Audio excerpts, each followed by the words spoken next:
Bienvenue dans Racine Franco, l'émission qui explore les multiples facettes de la francophonie ontarienne contemporaine. Chaque lundi et vendredi à 8h, plongez dans l'histoire, la diversité et les témoignages inspirants qui font vibrer notre communauté. Ensemble, célébrons nos racines sur Choc FM 105.1. Ce projet est rendu possible grâce au gouvernement de l'Ontario. Bonjour à toutes, bonjour à tous et bienvenue dans ce nouvel épisode de Racine Franco. Ici Nathalie Salmeron au micro et je vous rappelle le but de Racine Franco. Racine Franco, c'est cette nouvelle émission radio et vidéo hebdomadaire qui vise à faire un peu mieux connaître et partager les différentes composantes culturelles de notre belle francophonie ontarienne actuelle. Plus simplement, en fait, je vais juste aller à la rencontre de différentes personnalités de notre belle communauté et puis ensemble, on parlera de leur pays ou de leur région d'origine et puis comment ils vivent leur culture en étant ici à Toronto et en vivant donc pleinement leur francophonie ici. Et je rappelle, je mentionne justement le projet, il est rendu possible grâce au gouvernement de l'Ontario. Aujourd'hui, avec moi, on va parler du Sénégal et de la France un petit peu. Vous allez comprendre un peu pourquoi après. J'ai avec moi Khadija Ndoye. Khadija Ndoye. Je lui ai demandé juste avant et je fais quand même la faute. Je suis une mauvaise personne. Comment ça va, Khadija, aujourd'hui? Super, très bien, merci. Alors, pour les personnes qui nous écoutent, est-ce que tu peux te présenter en quelques mots pour nos auditeurs? Alors, je suis Khadija, jeune autrice, qui vient juste de publier un livre jeunesse. Je suis aussi éducatrice dans les STEM. Ok, et toi, c'est quoi tes racines alors?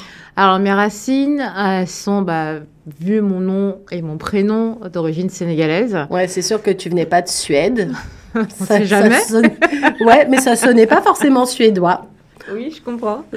Et du coup, j'ai vécu une partie de ma vie en France.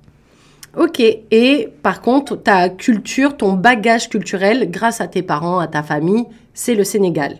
Oui, où je fais régulièrement des voyages et à la maison, on parle le Wolof. Parfait. On parlera un peu plus tard justement des différents dialectes qu'on peut retrouver au Sénégal, tout ça. Mais de ta culture, alors toi c'est un mix en fait parce que t'es française, t'es née en France, mais t'as quand même ce bagage culturel de par ta famille, de ce qui se passe à la maison, tout ça. La moitié, le cœur il est à moitié en France, à moitié au Sénégal forcément. Mm-hmm. Qu'est-ce que tu penses avoir ramené avec toi dans tes bagages quand t'es venue ici à Toronto de cette culture, de ce mix dont tu fais partie en fait? Alors, je pense que de ce que j'ai reporté, la cuisine, les deux cuisines. Ça revient souvent ça. La cuisine française, plus les desserts surtout. Ah ouais? Ah, oui, tu pâtisses, comme on dit? On essaye. On essaye. Mais tout ce qui est crêpes, des trucs, des petits gâteaux, des madeleines, des trucs, c'était très simple. Et bien sûr, la cuisine sénégalaise, parce qu'il n'y a pas de restaurant sénégalais à Toronto. Donc, et ben voilà, si vous êtes, je sais pas, restaurateur ou dans l'industrie de la restauration, que vous avez une envie, c'est comme la dernière fois, on avait une émission sur la Tunisie. Pareil, il n'y a pas de restaurant tunisien, donc j'avais fait un appel, si jamais vous ouvrez un restaurant. Eh bien, ça marche aussi pour la restauration sénégalaise. Si jamais vous avez envie d'ouvrir un resto, eh ben, vous aurez déjà une première cliente. Et moi aussi, parce que j'aime ça pas mal. Mm-hmm. Ouais. Et du coup, tu cuisines un petit peu aussi sénégalais des fois de temps en temps? Assez souvent en fait. Ah ouais? Salé du coup plutôt? Oui. Donc salé plutôt sénégalais et tout ce qui va être dessert plutôt français. Et entrée, oui, plutôt, ouais. Ok, cool. Donc c'est ça en fait que tu as ramené dans tes bagages. Si tu devais dire un truc, c'est ça le côté j'aime bien cuisiner, le côté la gastronomie ça me manque et tout. Oui, ouais. Et les langues aussi, je veux dire la langue française bien sûr, parce que c'est la langue que j'utilise aussi au boulot. Et avec la famille, sur WhatsApp, on va parler Wolof, on va s'envoyer des vidéos. Et avec ta famille, tu parles un peu français aussi ou vous avez plus tendance à parler Wolof? Très bonne question. Donc, c'est très bizarre. Donc, avec mes parents, c'est avec le Wolof. Ouais. Entre mes frères et sœurs, ça dépend des frères et des sœurs. Donc, j'ai 2 sœurs où elles sont là. On parle Wolof et français. Et d'autres, non, on va parler français parce qu'on a un accent français quand on parle. Et ce qui est marrant, c'est que moi, maintenant, j'ai perdu l'accent français quand je parle Wolof. Je parle un Wolof comme un anglophone. Donc, c'est un mix intéressant, ça. Très bizarre. Mais c'est marrant ça, parce que justement, vu que maintenant, ta vie, elle est principalement ici, donc en anglais, ton Wolof a pris l'accent plus anglophone que francophone. C'est incroyable. Non, je peux même pas l'expliquer moi-même, en fait. Je sais même pas comment c'est arrivé. C'est juste que je me suis rendu compte récemment quand je suis partie. Les gens, avant, me disaient « Ah, mais toi, t'es française ». Et là, ils me disent « Mais t'es américaine, t'es canadienne ?» Je suis là. Comment tu sais que je suis d'Amérique du Nord ?» Bah, la manière dont tu parles le Wolof, c'est vraiment comme un anglophone. Je dis « Ah, d'accord, ok. » Et est-ce que ici, tu parles Wolof avec des gens qui sont que anglophones, mais que du coup, vous parlez Wolof entre vous? Ça va être vraiment... En fait, ça va être vraiment avec la famille, donc mes parents, et quelques amis. Mais quand je suis avec des Sénégalais et que je vais parler Wolof, ils vont me regarder et ils vont dire... mais en fait, une expression, ils vont dire « Mais ton Wolof, il est pas clair, en fait. » Je dis « Tu me parles de quoi, là ?» Ah ouais, c'est bizarre, ça. En fait, on est très taquins.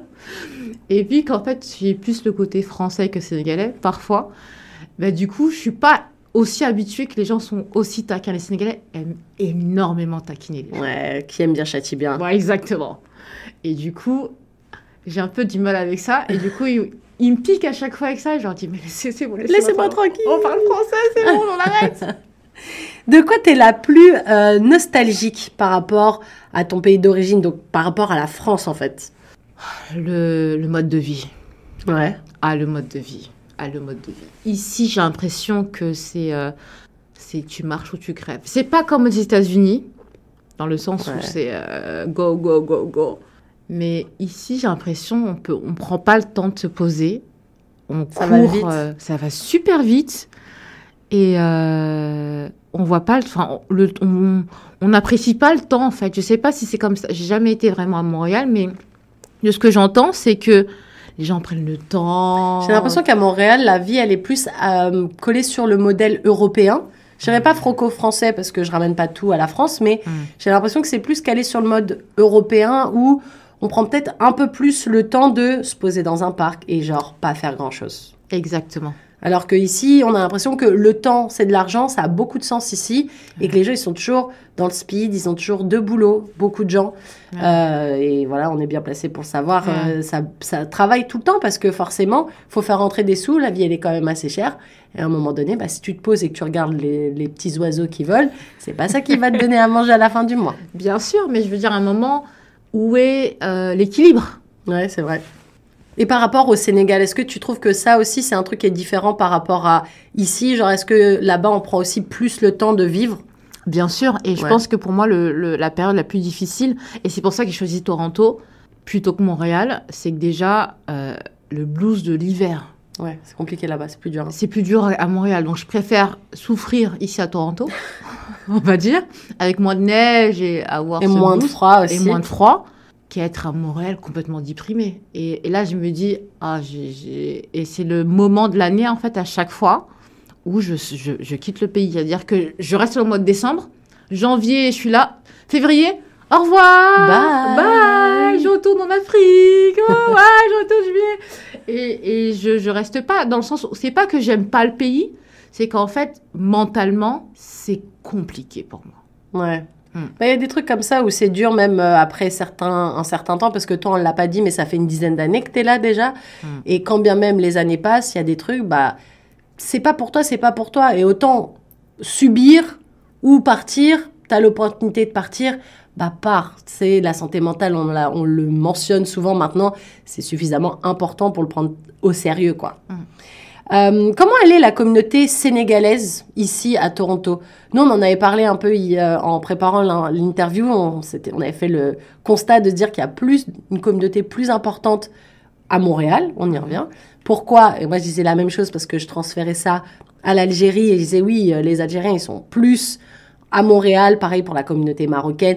Beaucoup les Tunisiens, en fait. Le Maghreb, de manière générale, on va pas se cacher. Mais apparemment, le Sénégal, c'est un peu pareil. Parce que les Français, on est partout. Mais moi, ce qui m'intéresse, c'est un peu les Sénégalais, pour le coup.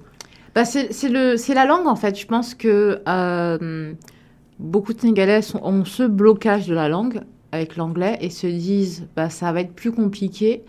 Et en fait, nous, on est un peu comme un petit village d'Astérix. C'est-à-dire que si quelqu'un va à Montréal, tout le monde va partir là-bas parce qu'il y aura une sorte de communauté. Oui, il faut un point et puis après, Voilà. on rejoint la personne, quoi. Exactement. Et donc, du coup, on est une société très communautaire.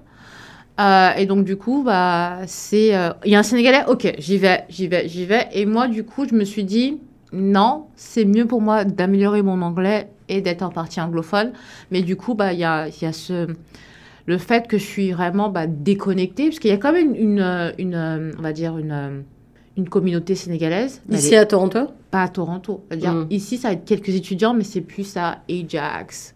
Ouais, ça va être un peu éclaté dans l'Ontario, mais pas forcément... Exactement. Il va pas y avoir un club des Sénégalais comme il peut y avoir un club ici, par exemple, des Camerounais ou quelque chose comme ça. Alors, on a une association, Ah, ok. d'accord, les Sénégalais de l'Ontario, Ok. et pas de Toronto. Ouais. Donc, c'est l'Ontario. Pour te dire que, voilà, il y a des Sénégalais, mais on est très disparates. Ok. Et comment ça s'est passé ton parcours d'intégration? Comme je disais, toi, ça fait déjà une dizaine d'années que tu es là, donc ça remonte un petit peu. Mais comment ça s'est passé pour toi? Est-ce que c'était facile? Est-ce que tu as trouvé des difficultés? Si oui, c'était lesquelles principalement? Alors, je dirais que ça a été facile et compliqué à la fois, dans le sens où moi, je suis partie sur un coup de tête. C'est-à-dire que j'étais chez moi, dans ma ville où j'habite. Dans le 95. Dans le Val d'Oise.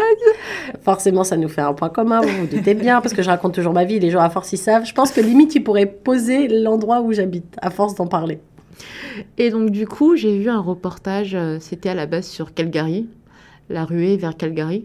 Et je sortais de mon master et je ne trouvais pas de boulot. Et elle me disait, ouais, tu trouves du boulot, etc. Et je suis partie à Destination Canada avec 20 CV, mais j'étais là. Je vais aller à Calgary parce qu'il y a du travail. J'ai vu un documentaire. J'ai vu un documentaire. Et la première question, t'as une voiture, tu conduis? Non. Ah bah, tu vas t'ennuyer ici. On te propose d'aller à Toronto. Et j'étais en pleurs. Oh. Je disais, mais moi, je veux pas Toronto. Moi, je veux Calgary. Ouais, il y a puis du ça travail. changeait tous tes plans, en fait. Enfin, Yeah. le peu de plans que tu t'étais fait en si peu de temps, quoi. Ouais, exactement. Et donc, du coup, elle m'a dit, bah écoute, c'est mieux pour toi d'aller à Toronto. Il y a les transports en public. Tu peux aller au centre-ville. C'est multiculturel. T'as pas de voiture, donc c'est mieux. Et t'as un bon profil. Tu vas trouver du travail facilement. Et donc, par dépit, Entre guillemets. entre guillemets, je suis partie à Toronto. Et en fait, je suivais pas mal de chaînes YouTube à l'époque sur le PVT, etc. Et les gens disaient, ouais, faut imprimer des cartes de visite, faut faire des meet-up. Et moi, j'ai suivi à la règle. C'est-à-dire que je partais à l'imprimerie, je mettais ma carte de visite, etc. J'utilisais Canva, le truc. Et je partais dans les meet-up, mais en mode super sécure. J'étais là, ouais, en mode businesswoman. Ouais, bah voilà, voici ma carte. Je parlais à tout le monde. Voici ma carte. Blablabla. Et ça a marché parce qu'en 3 semaines, j'ai trouvé du boulot. Bah, comme quoi. Dans une start-up canadienne spécialisée dans les langues. Et donc, du coup, pour moi, c'était le rêve canadien. Alors là, j'étais là, oh, c'est bon, c'est fini. Dans 1 an, je vais me marier, je vais faire du canoë-kayak, je vais faire ceci. Et j'avais tout planifié, quoi. Je me suis dit, c'est bon. Moi, le Canada, c'est bon. j'y Résultat reste. des courses, 10 ans plus tard, il n'y a pas de mariage. Et le canoë, je suis pas sûre non plus. Il n'est pas là non plus. Et donc, du coup, je connaissais des gens, du coup, j'avais rencontrés sur place. Et eux, c'était la galère. Non, mais nous, on ne se trouve pas du boulot. Et moi, j'étais là, mais si, le rêve canadien, ça existe. Là. Et au bout d'1 an, la start-up pour laquelle j'ai bossé, elle a fait banqueroute. Ah. Et Vlad Adam. Et là, c'est le cauchemar. Ouais, c'est là le début de l'histoire moins cool. Le Exactement. rêve canadien se transforme en cauchemar au Canada, c'est ça? Ça a été... En fait, c'est comme, je sais pas... Enfin, moi, je regardais ça avec ma mère et ma grand-mère. C'est un peu le truc feu de l'amour, quoi. Ouais. Doudou. D'un coup, il y a une péripétie. Voilà, exactement. Et c'est exactement ça qui m'est arrivé. Donc, wow, ça a été vraiment le... Ouf. Mais du coup, si tu devais dire, ça a été quoi le plus grand défi quand tu es arrivé dans ton parcours d'immigration? C'était quoi? C'était de retrouver du travail une fois que tu étais un petit peu, on va dire, confortable dans cette première expérience où tout s'était plutôt bien aligné, les planètes étaient alignées grave. Première arrivée dans une ville, tu connais personne, tu suis à la lettre les petits conseils que tu as chopés à droite à gauche sur YouTube, ça marche, tout va bien, todo ben pour parler portugais pour une fois, et là d'un coup, compliqué, banqueroute, ça se passe comment? Ben, ça a été la chute. Mais du coup, c'est ça un peu le plus gros défi, ça a été ça, de retrouver du travail? Ça a été de retrouver du travail parce que du coup, moi, je me suis dit, j'ai trouvé du travail en 3 semaines. Je vais le refaire. Oui, je l'ai fait une fois, pourquoi pas deux? Pourquoi pas deux? Et au final, non, là, j'ai compris les galères en fait par lesquelles eux sont passés. Ouais. Et à l'époque, le PVT, c'était 1 an. Donc, c'est vrai, c'est bien de le rappeler parce que c'est vrai que ça change aussi. Et donc, du coup, 2 mois pour trouver du boulot. Ouais. Bon, ça va encore. Hein. Il y a des gens, c'est pire. Hein. Il y a des gens, au bout de 6 mois, ils trouvent toujours pas. Hein. Ouais, mais moi, c'était... Ouais, comparativement aux 3 semaines, tu avais l'impression exactement. Une fois que tu as dû passer le cap des 3 premières semaines, tu as dû dire, oh là là, ça va être compliqué, en fait. Exactement. Ouais. Exactement. Ouais. Et est-ce que tu as fait appel à des organismes, des programmes qui existaient, justement, pour t'aider? Parce que, vu que la première fois, c'était facile, tu as juste suivi 3 conseils sur YouTube, tu as fait le truc des cartes, ça a marché. Est-ce que là, du coup, tu t'es dit, je vais me tourner peut-être vers des gens qui vont me tendre la main, en fait? C'est ce que j'ai voulu, sauf que quand tu n'as pas le bon visa, ça passe pas. Et ouais. C'est que moi, je me présentais, on me disait, ouais, on va t'aider. Et moi, j'étais super, ouais, c'est cool. Oui, et quel est ton statut? Et moi, PVTiste. Ah, excuse-nous, on peut pas t'aider. T'es temporaire. Je veux rester. Non, t'as pas le bon visa. Et tu te dis, mais c'est quoi le truc, en fait? Ouais. Et le truc, je me suis dit, mais en fait, ce visa, c'est une malédiction. En plus, le PVT, c'est un... Alors, je parle de mon expérience personnelle, mais moi, j'ai eu celui de 2 ans. Donc, j'ai celui quelques années après toi.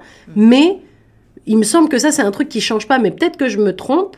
C'est un visa que tu ne peux pas étendre.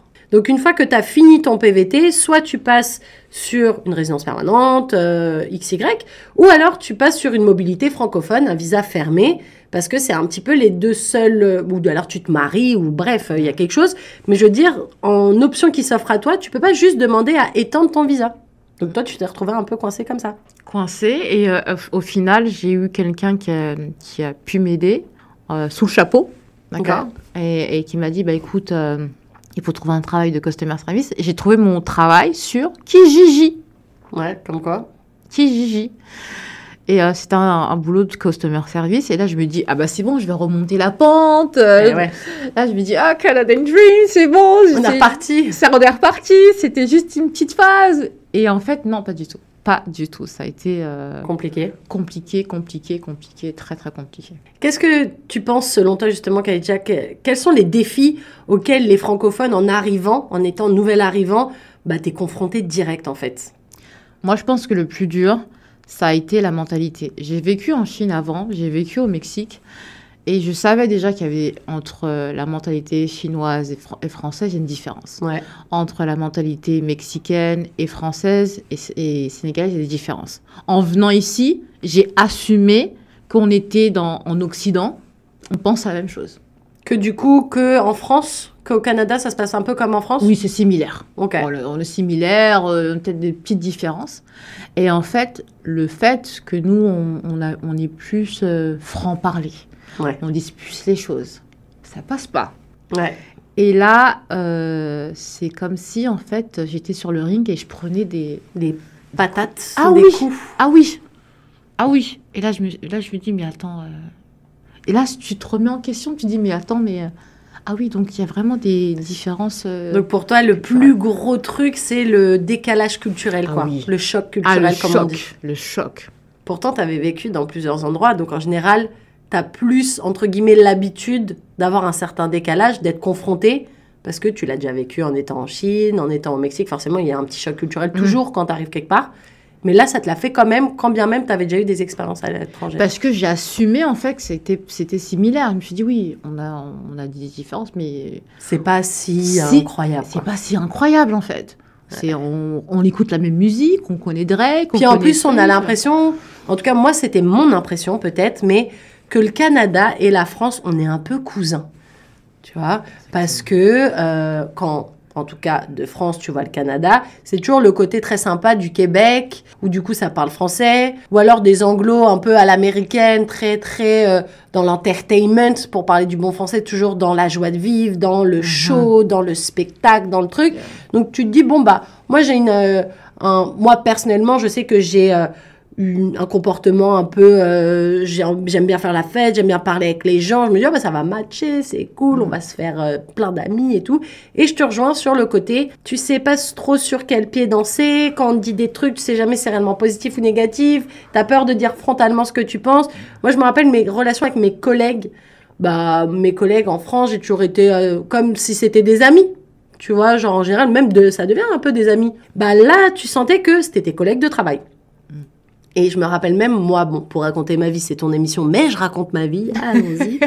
Je travaillais dans une banque et on m'avait donné un genre de règlement à suivre.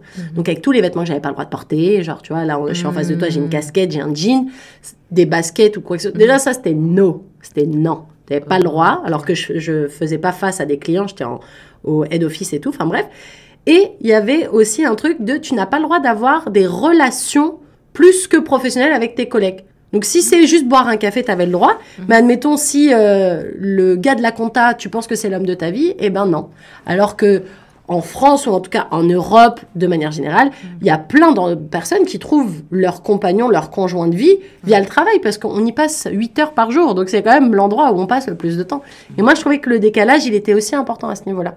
Je sais pas si toi, ça t'a fait le choc à ce niveau-là, par exemple. Mais dans les collègues de travail, par exemple. Collègues de travail... l'attitude en fait passif-agressif. Alors là, j'ai dit mais attends, mais on est où là? C'est une série ou on est où? Et moi ça m'a, j'étais là mais attends mais qu'est-ce qui m'arrive? Qu'est-ce qui se passe en fait? Avoir des vraies amitiés avec des Canadiens. Mais c'est très difficile, mais là... Très difficile, je suis d'accord. Très, très difficile, en fait. Et là, tu te remets en question et tu te dis, mais en fait, est-ce que je suis faite pour ici? Est-ce que je dois rester ici? Pourquoi je reste? Est-ce que je dois subir vraiment tout ça? Exactement.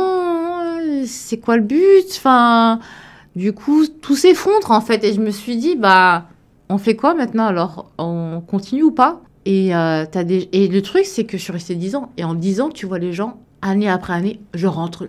En fait, c'est comme si tu pars à la guerre et c'est bon, je capitule.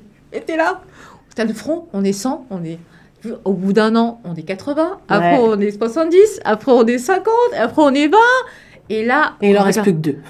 Je te jure. Ouais, c'est ça. Mais c'est aussi le problème d'immigrer quelque part, c'est que tu sais jamais les gens que tu côtoies, est-ce qu'ils sont là pour du long terme? Mais c'est quoi long terme pour eux? Est-ce que c'est toute la vie long terme ou est-ce que c'est 5 ans et plus? Parce que par exemple, toi qui es là depuis 10 ans, tu as dû en avoir des amis qui étaient très très proches et puis qui du jour au lendemain ont été très très loin parce qu'ils sont rentrés en fait. Ouais. Ce serait quoi du coup un bon conseil que tu donnerais à un nouvel arrivant francophone ici? Je pense que c'est une question de préparation. Ouais. Il faut avoir un sérieux mental. Surtout en ce moment, je pense que moi, encore il y a 10 ans, je pouvais venir... pas préparé un petit peu comme ça, sans préparation. Là, c'est pas possible avec le coût de la vie, avec la compétition pour la recherche d'emploi. Ouais. C'est un peu moins l'Eldorado qu'on le disait il y a quelques années. Ah non, mais ça devient les États-Unis. Malheureusement, je peux dire, surtout Toronto, qui est très demandé, ça devient extrêmement compétitif. Donc, il faut vraiment bien se préparer mentalement. Premièrement, avant financièrement, je dirais mentalement. Venir regarder, faire des voyages, parler aux gens. Prendre la température, comme on dit. Exactement. Et financièrement, il faut être solide. Et ouais. Parce que sinon, moi qui travaille maintenant, qui aide des immigrants francophones à trouver du travail, waouh! Ouais. Je fais face à des situations, je me dis, mais... c'est pas simple, hein? Mais attends, pourquoi tu rentres pas là? Là, c'est la ligne rouge. Le mur approche. Ah oui. Ouais. Et les gens, en fait, certaines personnes, parce qu'ils ont, je sais pas si c'est une sorte de trop de fierté, ils se disent non, je rentre pas. Et tu te dis, mais ok. Ouais. Des fois, c'est mieux de remettre un peu tout dans son contexte et de se poser la réelle question, est-ce que ça vaut le coup de continuer de se battre ou alors de capituler, comme tu dis, et de rentrer et de peut-être reporter, en fait. C'est peut-être pas le bon moment à ce moment-là et peut-être c'est la bonne destination. T'es juste peut-être pas prêt, comme tu dis, tu vois. Exactement. Est-ce que tu penses, là je vais reparler un peu de tes racines sénégalaises pour le coup, est-ce que tu penses que c'est important qu'on rappelle souvent que la francophonie, c'est pas que les Français? Parce que quand tu entends parler français, les gens ils ont tendance à dire « Ah, tu viens de France ou du Québec ?» Mais on n'a pas l'impression que la francophonie, d'un point de vue anglophone, je parle bien, que la francophonie, elle soit aussi riche, tu vois, qu'il y ait des profils de gens francophones. C'est une pub Benetton, clairement, si on mettait des gens francophones autour d'une table, il y aurait de toutes les couleurs, de toutes les religions, de toutes les croyances, appartenances XY, et c'est ça qui est cool aussi. Et du coup, est-ce que tu penses que c'est important, justement, de mettre en avant la pluralité de la francophonie, parce que c'est un mot qui est, tu vois, et justement, et que ça puisse, quelque part, peut-être, amener sa petite pierre à l'édifice pour lutter un peu contre la discrimination? Bien sûr, je pense que c'est très important, mais je pense aussi que la France ne fait pas un si bon travail par rapport au Canada. Je pense que le Canada est mieux placé par rapport à cette question. Mais de toute façon, ça va venir. En termes de nombre, dans quelques années, Kinshasa, au Congo, va être la première ville francophone. Donc, ça va arriver. C'est juste que du coup, maintenant, notre génération et les suivantes sont beaucoup plus métissées. Beaucoup plus préparées aussi, moins choquées, je pense. Moins choquées. Et donc, du coup, ça va venir.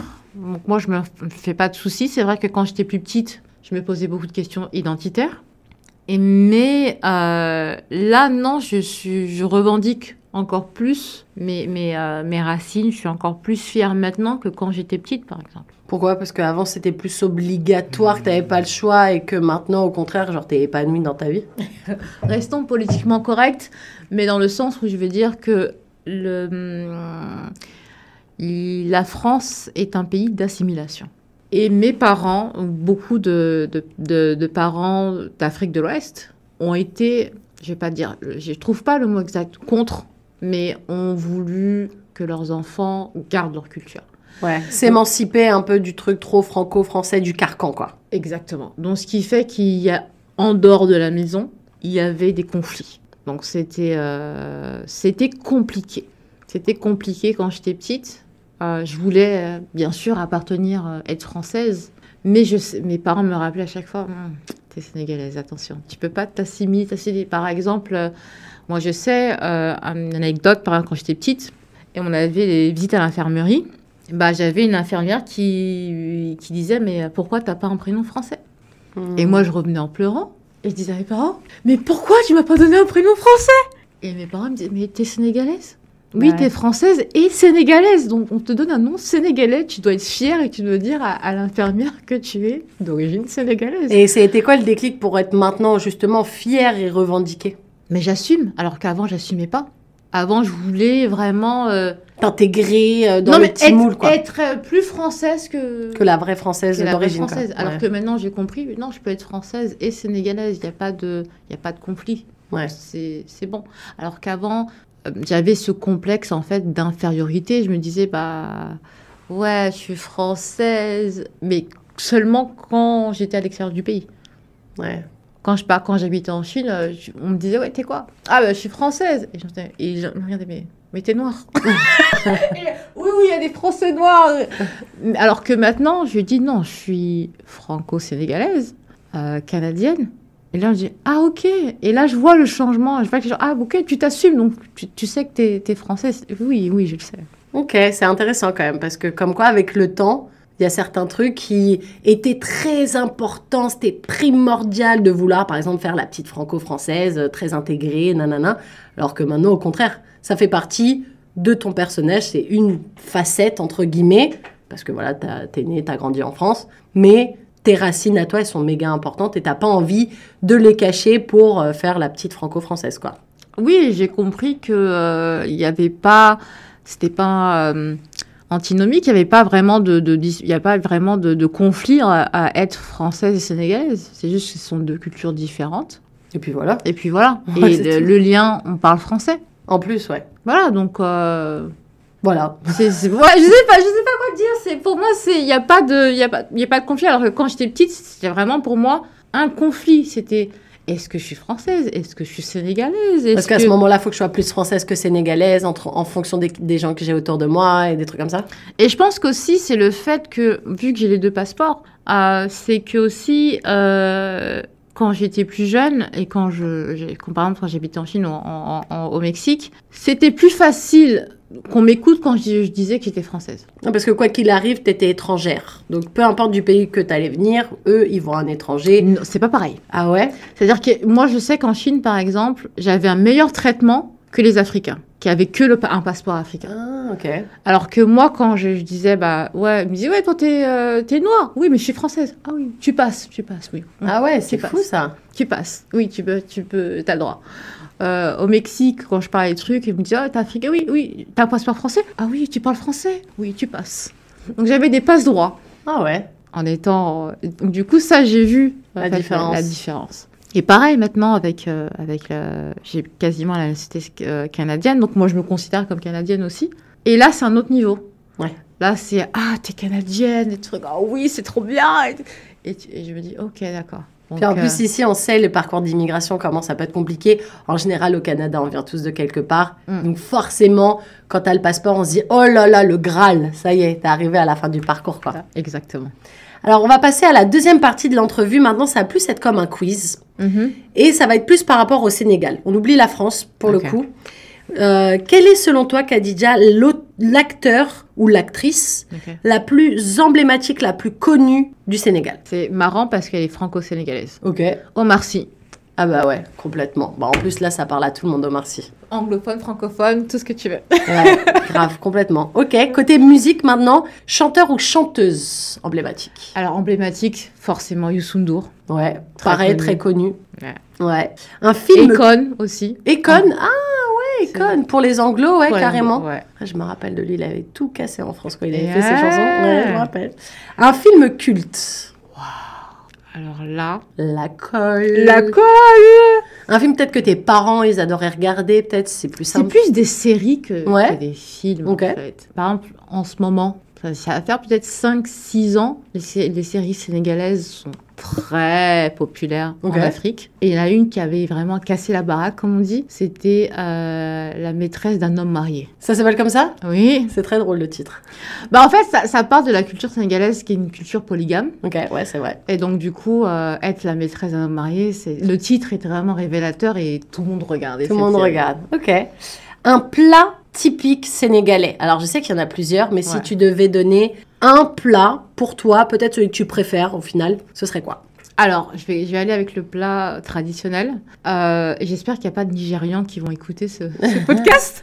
Parce que c'est l'UNESCO qui nous a donné là, La certification. On a le jollof, donc le tchèb authentique. Ah, le tchèp, ça vient du Sénégal. Ça vient du Sénégal. Donc, si tu entends une fois un Nigérian dire « Ouais, le jollof, ça vient du Nigeria », c'est un menteur ou une menteuse. Ok. Oui, le tchèp vient de le Sierra Leone, ça vient du Ghana. C'est un menteur ou une menteuse. Donc, tout on simplement. replace les choses dans leur contexte. Merci. Voilà, le tchèb. Ouais. Et ça, c'est quoi alors le tchèb? Pour ceux qui connaissent pas, c'est Alors, quoi comme plat? C'est un plat à base de riz, Ouais. avec du riz, avec des légumes et du poisson. Parce qu'on on est sur la côte atlantique, donc on a pas mal de plats avec du poisson. Ok. Et il y a une sauce, il y a quelque chose? Oui, donc le riz est rouge. Le Riz riz rouge. rouge, il est mariné dans de la tomate. Faut que je te le fasse, un petit Mais tchèb. moi, tchèb, mafé, tout ça, je connais un peu. Alors, mafé aussi. Mafé, c'est sénégalais aussi, non? Non. Ah, c'est pas sénégalais? Alors, moi, il faut dire la vérité. Allez, Ouais. parlons franco. Voilà. Le mafé, à la base, est malien. Ah, c'est malien le mafé. D'accord. Ok. Mais en fait, vu qu'on a plusieurs ethnies au Sénégal qui sont... Parce qu'en fait, à la base, le Sénégal faisait partie de l'Empire du Mali. Ok. Et quand les Français sont arrivés, ils ont divisé comme ça, coupé Ouais. comme une part de pizza. Et ils n'ont pas, en fait, fait attention aux ethnies. Donc, ça veut dire qu'il y a des ethnies d'origine malienne qui sont au Sénégal. Qui sont dans le nouveau, dans les nouvelles frontières Exactement. imposées. Donc, le mafé, à la base, est malien. Ok. Mais le tchèb est sénégalais. Ok, pareil, toujours dans la gastronomie. Quelle est la boisson la plus populaire au Sénégal? Oh, le bissap. Le bissap, donc c'est marrant parce que ça existe dans plusieurs cultures. Donc au Mexique, on va appeler ça agua de Jamaica. Chez les Jamaïcains, ils ont aussi je sais plus le nom, mais c'est la fleur d'hibiscus. Ok. Donc c'est la fleur d'hibiscus qu'on boit soit en thé ou soit en boisson très fraîche. Et on extrait le jus en fait de la fleur, c'est ça? Non, pas du tout. C'est-à-dire que on fait infuser la fleur et ensuite on peut le boire en thé. Pas trop au Sénégal, mais plus en boisson froide. Ok. Et on peut mettre à l'intérieur des fruits, des trucs pour avoir plus de ce saveur. Oh, ça, je crois que n'avoir jamais goûté Bissap. Ça, c'est ça. Et la deuxième boisson, qui est très particulière, on va dire, au Sénégal et au Mali aussi, c'est le jus de bouille. C'est à base de... Tu connais l'arbre du baobab? Ouais. Bah, les fruits, il y a des fruits. Avec ces fruits-là, on fait du jus de bouille. Ok. Et ça, du coup, c'est plutôt sucré? Ça a plus un goût de fruit ou ça a plus un goût de thé un peu herbal, alors là, c'est plus un goût avec du lait. Ok. Donc la consistance... Un peu crémeux, quoi. Voilà, c'est crémeux. Ok. Si t'as quelqu'un dans ton entourage qui te dit écoute, déjà, je vais me rendre au Sénégal, il y a quoi comme endroit à absolument pas rater pour faire du tourisme? Un truc à visiter, il faut pas que je le rate. Ce serait quoi? Le lac Rose. C'est où ça? Alors, lac Rose, c'est pas très loin, c'est entre Dakar et Thiès. Et en fait, c'est un lac qui est rose. Parce qu'il y a quoi dedans? C'est du sel? C'est le sel, je pense. Je connais pas vraiment l'histoire derrière, mais je pense que c'est le sel. L'île de Gorée, si la personne est d'origine afro-descendante. Parce que c'est là où les esclaves de plusieurs pays ont transité. Sont partis d'Afrique vers les Caraïbes et vers le Brésil. Ah, ok. Mais ça, c'est cool à savoir. C'est un peu la note d'histoire sympa. On adore. Le sport le plus connu, le plus pratiqué au Sénégal? Alors, il y a deux choses. Il y a le sport le plus connu. Ouais. Ce serait le foot. Exactement. Ouais. Et le plus connu au Sénégal, c'est la lutte sénégalaise. Ah, tu vois, j'aurais jamais dit. Tu vois, le plus pratiqué, c'est le football. Mais la lutte, c'est quand même balèze, quoi. C'est quelque chose d'important dans la culture. Ouais, en fait, je sais pas si tu connais la culture japonaise avec les sumotori. Ouais. En fait, on a la même chose, sauf qu'on a des gros... Des gros balèzes qui font de la lutte. Pas obèses, mais avec des muscles. Ok. Et qui se... Et c'est suivi à la télé, les gens oui, la nationale, hein. Ah ouais. Enfin, moi, je suis là, je me dis, attention, tu veux pas, ça va, tu tiens le coup. Ouais, et en fait, ils se mettent des gros coups et tout. Mais c'est tout un rituel, c'est toute une culture en fait. Ok. Donc chacun vient avec son équipe et tout. C'est un peu comme MMA. Ok. Un peu comme la lutte aux États-Unis, les sports de combat là. Voilà, sauf que c'est pas dans un ring. Ouais. C'est dans un stade. C'est un grand truc de gladiator quoi. Ah ouais. Ouais, c'est impressionnant. Tu vois, ça j'ai appris un truc là, ça je savais pas du tout. Une expression typique sénégalaise. Oh, il y en a tellement, mais moi ce qui me fait rire, c'est que à chaque fois quand on est très basé sur les salutations, etc. Et donc du coup, ce qui est la mode en ce moment, ou ça fait plusieurs années, c'est-à-dire qu'on met des expressions un petit peu en anglais, mais il y en a une qui me fait rire, il n'y a pas d'anglais, c'est Mangilar.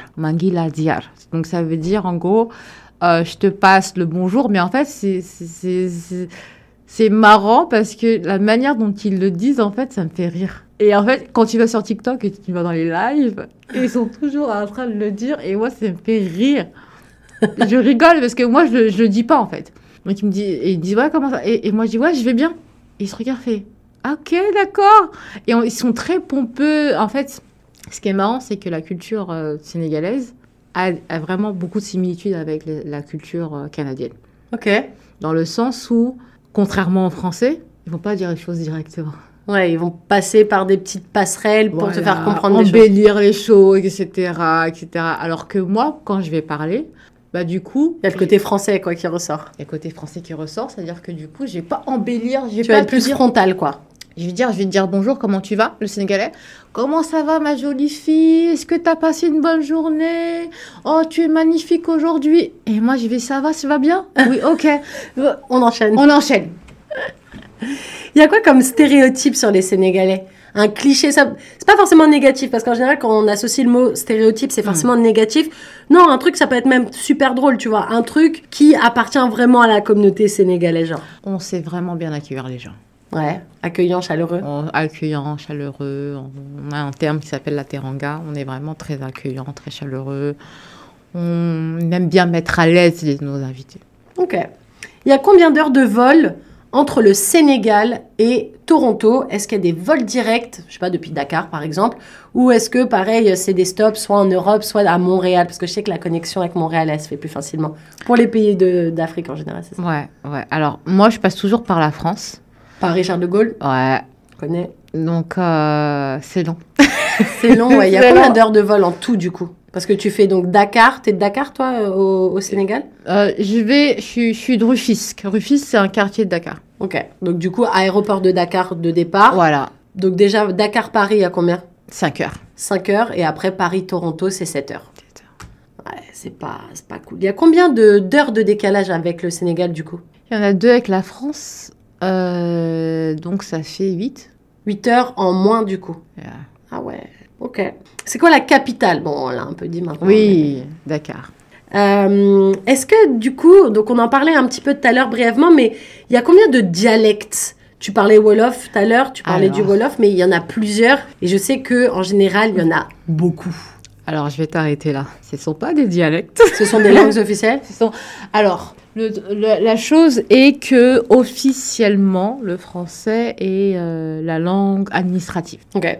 Officieusement, non. Officieusement, il y a 14 langues au Sénégal. Okay. Et le Wolof est celle qui est le plus parlée par les différentes ethnies. Okay. C'est celle que tu as le plus en commun, quoi. Voilà. Chaque ethnie a sa langue, en fait. Donc moi, par exemple, mes parents sont de 2 ethnies différentes. Donc mon père est de Wolof, donc de Rufisque, de Dakar. Donc c'est la langue, on va dire, lingua franca qui est le plus parlée. Mais ma mère est sérère, donc elle parle le sérère. Donc c'est une langue qui n'a rien à voir. Et est-ce que justement, quand on parle c'est facile d'accéder aux autres? Ou alors c'est vraiment pour dissocier les ethnies entre elles et que du coup, waouh, je comprends pas là. En fait, c'est vu que c'est pas la même grammaire, en fait, c'est comme si tu apprenais le français et le suédois. Ah oui, donc rien à voir. Il n'y a pas des mots en commun. Par exemple, on va dire le français et l'italien, c'est un peu similaire. Tu as des mots, c'est un peu transparent. Non, si je prends par exemple le Wolof et le sérère, c'est... Rien à voir, 2 trucs complètement différents. Ouais. Ok, cool, ça c'est pareil, j'apprends des trucs. Ah, yeah, j'apprends des trucs. Est-ce qu'il y a un habit traditionnel au Sénégal? Et si oui, c'est lequel? Alors, il y a un habit générique qu'on va appeler le boubou. Ouais. Traditionnel. Et après, il y a différents styles, mais on appelle ça le boubou. Ok. Un habit assez ample. Et au Sénégal, on aime les couleurs. On aime les couleurs. Donc, on ne s'habille pas en noir. Ouais. Rares sont les gens qui s'habillent tout en noir, quoi. Ça va être toujours un peu de la couleur, surtout sur les habits traditionnels comme ça pète, en général. Oui, jaune, rose. Et on n'est pas dans le truc, on va voir un homme qui va avoir un boubou rose. Ah, t'es gay. Non, nous, c'est les couleurs. On n'a pas de genre dans les couleurs, en fait. Mais ça, c'est cool, ça. On s'en fout. Moi, je vois mon père, il va avoir un boubou super jaune flamboyant, ou marron, avec un petit peu de rose, truc. On va dire, mais c'est trop stylé. Ouais. On va pas dire, ouais, ça c'est pour les garçons, ça c'est pour les filles. C'est juste la taille qui va monter. Mais la couleur, on parle des couleurs. Peu importe. Voilà. Ah, ça c'est cool. C'est quoi l'hymne national au Sénégal? Le lion rouge. Alors, je peux pas le chanter. Non, j'allais... même pas, alors là, j'ai dit, wouh! Non, justement, j'allais dire, t'as pas besoin de le chanter, mais est-ce que tu peux nous expliquer un peu de quoi ça parle? Mais ça parle, en fait, Donc, le lion, c'est comme le coq, en fait. Ouais, c'est l'animal qui représente, quoi. Donc, ça parle du peuple sénégalais fort, guerrier, uni. Donc, ça parle vraiment des valeurs sénégalaises. Ok. Et le drapeau, est-ce que tu peux nous expliquer comment il est le drapeau du Sénégal? Alors ça, c'est vraiment marrant parce que quand j'étais petite, je confondais avec le drapeau camerounais. Mais n'empêche, j'en parlais avec quelqu'un il n'y a pas longtemps parce qu'en ce moment, donc, c'est la CAN. Et je disais, c'est fou parce que des fois, il y a juste le drapeau et je suis incapable d'être sûre de moi à 100%. Il y a certains drapeaux, bon, ça va. Tous ceux du Maghreb, bon, ça, c'est la maison, ça va, j'arrive. Les pays, le reste de l'Afrique, super dur parce que c'est souvent les mêmes codes couleurs. Il y a souvent du vert, du rouge, du jaune, du orange. Il y a des étoiles. Il n'y a pas d'étoiles, il y a des barres, il n'y a pas de barres. Et il y a des trucs, c'est super dur. Du coup, dans ma tête, il me semble, tu vas me dire si je me trompe. Je t'écoute. Donc, il est divisé comme le drapeau français en 3 bandes. Ouais. Ok. Ouais. C'est vert, jaune orangé, rouge et il y a une étoile au milieu. Ouais. C'est ça? C'est ça. Et l'étoile avec quelle couleur? C'est orange aussi, non? Les vertes. Elle est verte. Donc c'est vert, jaune orangé, on va dire orange mandarine, avec l'étoile verte et la dernière bande, elle est rouge. Oh, tu vois, ça c'est un des rares où je pense, je suis OK. Mais il y en a d'autres, c'est très très dur. Genre, et je trouve que voilà, c'est souvent les mêmes codes couleurs. Mais Côte d'Ivoire, c'est... Dans ma tête, c'est comme l'Irlande, non? C'est blanc. Voilà, exactement. C'est ça, c'est blanc, blanc, orangé, mandarine encore, et vert. C'est ça, Côte d'Ivoire. Vert, blanc, orange, Ouais, c'est ça. Et bah écoute, on arrive déjà à la fin de cette entrevue, ma chère Kader. Bah ouais, ça passe vite quand on s'amuse. Ça passe super vite. Si tu avais un dernier mot à nous dire concernant toi, ta petite vie, les nouveaux arrivants francophones, tes racines sénégalaises, comment tu voudrais conclure cette petite entrevue? Ah bah ce sera un message pour les nouveaux arrivants. Préparez-vous. C'est pas gagné. En fait, et ne vous calquez pas forcément sur l'expérience de quelqu'un. Vous pouvez vous inspirer, mais chacun va avoir son chemin en fait. Chacun va avancer à son propre rythme et n'enviez personne. Je vous jure, n'enviez personne. Et est-ce que tu peux nous dire un petit mot rapide sur ce livre que tu as écrit, sur cette bande dessinée? Oui, alors comme j'expliquais il y a un petit peu auparavant, donc je suis éducatrice STEM depuis 2017, donc je me suis orientée, j'étais dans le marketing, ça me plaisait pas du tout. Et donc du coup, ça raconte l'histoire d'une jeune fille. Il s'appelle comment le livre? Le monde de Sabi. Le monde de Sabi. Et ça raconte l'histoire de Sabi, donc, qui est dans un village qui s'appelle Pagé, à Zanzibar. Et on voit ses péripéties, comment elle va passer d'une étudiante qui est brillante, mais qui n'a pas les moyens, à devenir ingénieure STEM et reconnue dans tout le continent africain. Et c'est basé du coup d'une histoire vraie. Je suis partie en janvier 2022, à Zanzibar, dans son village, pour aider son école, monter un camp STEM, installer Internet. Donc du coup, je raconte en fait son point de vue à elle, comment elle a vécu l'expérience. Et donc du coup, on peut comparer les illustrations sur le livre versus sur la story Instagram. Ok. Et comment on te retrouve justement, comment on achète ce bouquin si on a envie de faire plaisir à un enfant, parce que je rappelle que c'est plus destiné à un public ado-enfant. Oui. Comment on fait pour te retrouver, pour acheter ton bouquin? Le plus simplement, ça va être Amazon et Indigo Chapter. Et sur Instagram, on retrouve comment le petit personnage là? Le petit personnage, deux possibilités. Soit vous tapez le monde de Sabi, vous allez trouver le compte Instagram, mon compte Instagram à moi, et vous allez avoir le behind the scene, ou vous allez directement sur le camp STEM qui s'appelle TNSE-Tech. Et ben voilà, si jamais vous voulez une belle histoire basée sur une histoire vraie, c'est les meilleurs. N'hésitez pas à vous rendre sur les liens qu'elle vous a donnés et d'acheter son livre parce que ça fait toujours plaisir d'aider la communauté. Merci beaucoup Khadija, c'était un super plaisir, un super moment. C'était Nathalie Salmeron dans Racine Franco, un projet qui, je vous le rappelle, est rendu possible grâce au gouvernement de l'Ontario. À bientôt. Vous écoutiez Racine Franco sur Choc FM 105.1. Pour retrouver l'ensemble des épisodes en réécoute à la demande, rendez-vous sur chocfm.ca ou en vidéo sur YouTube.